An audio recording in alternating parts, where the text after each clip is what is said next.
इंग्रजी बोलायला शिकताना सगळ्यात जास्त कुठे अडखळायला होतं माहितीये? बरोबर, क्रियापदांमध्ये, म्हणजे वर्ब्समध्ये. पण आता काळजी करायचं काहीच कारण नाही. कारण आज आपण इंग्रजी भाषेची ही जी मास्टर किल्ली आहे ना, म्हणजे वर्ब्स, त्याबद्दल सगळं काही अगदी सोप्या, आपल्या भाषेत समजून घेणार आहोत. असं म्हणतात की क्रियापद हे वाक्याचा आत्मा आहे. आता याचा नेमका अर्थ काय होतो? जरा विचार करा. जसं गाडीला धावण्यासाठी इंजिन लागतं किंवा पक्ष्यांना उडण्यासाठी पंख लागतात, अगदी तसंच कोणत्याही इंग्रजी वाक्याला जिवंत करण्याचं काम, त्याला अर्थ देण्याचं काम हे क्रियापद करतं. क्रियापदाशिवाय वाक्य म्हणजे नुसता शब्दांचा ढिगारा, ज्याला काहीच अर्थ नाही. तर मग ही क्रियापदं नक्की करतात तरी काय? आपल्यापैकी बहुतेकांना वाटतं की क्रियापद म्हणजे फक्त कृती, पण खरी गंमत तर आता पुढे आहे. चला बघूया. आपल्याला शाळेत काय शिकवलं जातं? की क्रियापद म्हणजे ॲक्शन, म्हणजे धावणे, पळणे, खाणे वगैरे. पण ही फक्त अर्धीच माहितीये बरं का. खरं तर क्रियापद 3 वेगवेगळ्या भूमिका बजावतं. पहिली आहे ॲक्शन म्हणजे कृती, दुसरी आहे स्टेट म्हणजे स्थिती, आणि तिसरी इव्हेंट म्हणजे एखादी घटना. चला, पहिली भूमिका म्हणजे कृती एका सोप्या उदाहरणाने समजूया. वाक्य आहे, राहुल प्लेज क्रिकेट. इथे प्लेज हे क्रियापद आहे. यातून राहुल काहीतरी करतोय, म्हणजे खेळण्याची कृती करतोय, हे अगदी स्पष्ट दिसतंय. हे झालं ॲक्शन वर्ब, एकदम सोप. आता दुसरी भूमिका बघूया, स्थिती. वाक्य आहे, शी इज स्मार्ट. आता इथे ती धावतेय का? नाही. ती काही खातेय का? नाही. कोणतीही शारीरिक कृती होत नाहीये. इज हे जे क्रियापद आहे ते तिची हुशार असण्याची एक अवस्था, एक स्थिती दाखवते. कळलं? आणि तिसरी गोष्ट, घटना. वाक्य आहे, इट रेन्ड येस्टरडे, म्हणजे काल पाऊस पडला. आता इथे पाऊस पडण्याची कृती कोणी केली आहे का? नाही. ही फक्त एक नैसर्गिक घटना आहे जी घडली. तर रेन्ड हे क्रियापद इथे घटना दाखवत आहे. ठीक आहे, तर आता क्रियापदांची मुख्य कामं आपल्या लक्षात आली आहेत. पण प्रत्येक वाक्यातनं एक टीम काम करत असते. चला, तर मग या क्रियापदांच्या टीममधल्या 2 मुख्य खेळाडूंना भेटूया. एक आहे आपल्या टीमचा हिरो आणि दुसरा आहे त्याचा पार्टनर, त्याच्या मदतनीस. तर हे 2 प्रकार आहेत, मेन वर्ब्स आणि हेल्पिंग वर्ब्स. मेन वर्ब्स म्हणजे वाक्यातले खरे हिरो, जे आपल्याला मुख्य कृती किंवा वाक्याचा खरा अर्थ सांगतात. आणि हेल्पिंग वर्ब्स म्हणजे त्यांचे साईड किक, त्यांचे मदतनीस. त्यांचं काम काय? तर ते आपल्या हिरोला म्हणजे मेन वर्बला मदत करतात. आणि सगळ्यात महत्त्वाचं म्हणजे कृती कधी घडली हे सांगतात. भूतकाळात, वर्तमान काळात की भविष्यकाळात. इथे बघा, डावीकडे आहेत मेन वर्ब्स, जसे की प्ले, ईट, स्लीप, रन. यातून आपल्याला थेट कृती दिसते. आणि उजवीकडे आहेत हेल्पिंग वर्ब्स, जसे की ॲम, इज, आर, वॉज, वर. हे शब्द स्वतः काही कृती दाखवत नाहीत, पण ते वाक्याला योग्य काळ देतात. आता बघूया ही टीम एकत्र कशी काम करते. वाक्य आहे, शी इज प्लेइंग. यात प्लेइंग हे मेन वर्ब आहे, आपला हिरो, कारण ते खेळाची मुख्य कृती दाखवतंय. आणि इज हे आहे हेल्पिंग वर्ब, म्हणजे साईडकिक. ते आपल्याला सांगतंय की ही क्रिया आत्ता चालू आहे, म्हणजे वर्तमान काळात. इज नसता तर आपल्याला काळच कळला नसता. चला, आता आपण क्रियापदांबद्दलचे 2, फक्त 2 असे नियम पाहणार आहोत, जे समजले ना की इंग्रजी बोलण्यातल्या अर्ध्याहून अधिक चुका आपोआप गायब होतील. हे इंग्रजी व्याकरणाचे 2 सिक्रेट कोड्स आहेत असं समजा. पहिला नियम आहे एस किंवा ईएसचा.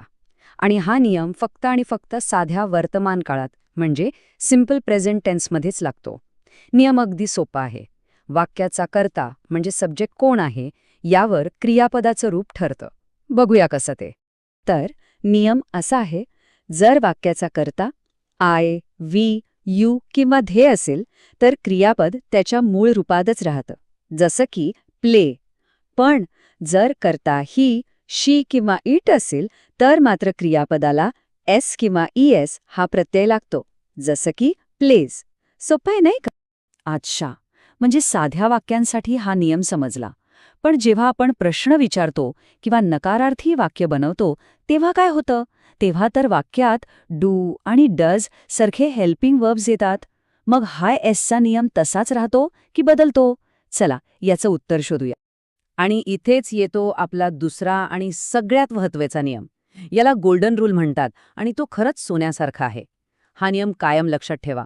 वाक्यात जेव्हा ही डू, डज किंवा डिड ही मदत करणारी क्रियापदं येतात तेव्हा त्यांच्यासोबत नेहमी नेहमी क्रियापदाचं पहिलं मूळ रूप V1 येतं. तिथे एस नाही, ईएस नाही आणि भूतकाळी रूपही नाही. फक्त आणि फक्त मूळ क्रियापद.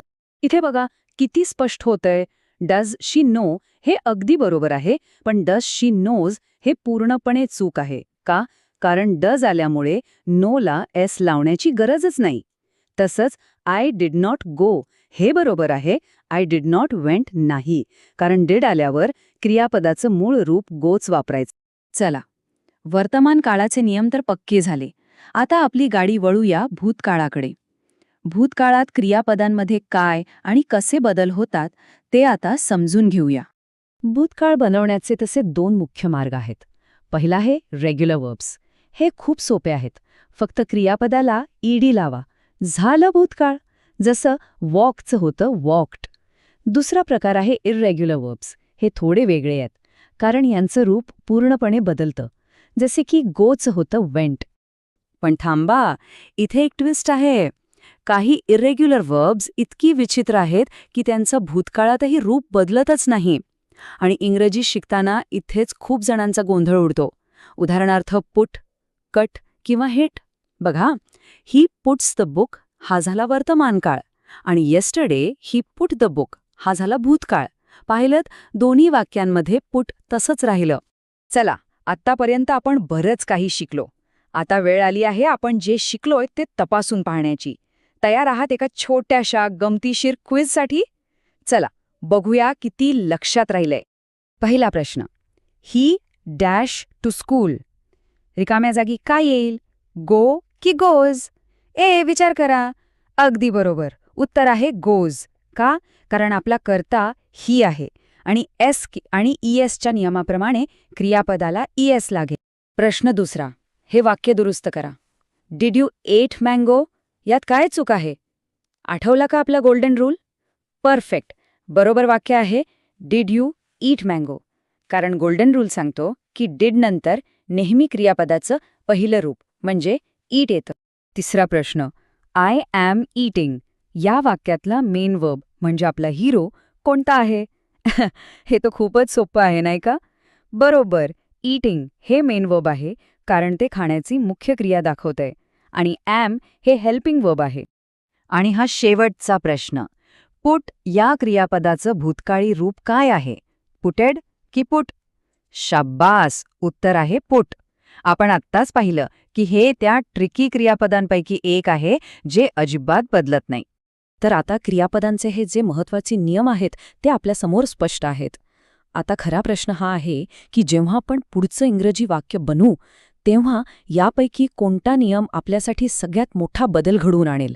तो सचा नियम असेल की तो आपला गोल्डन रूल? यावर नक्की विचार करा. आणि हो, सगळ्यात महत्त्वाचं म्हणजे सराव करत रहा, कारण सरावानीच इंग्रजीवर पकड घट्ट होणार आहे.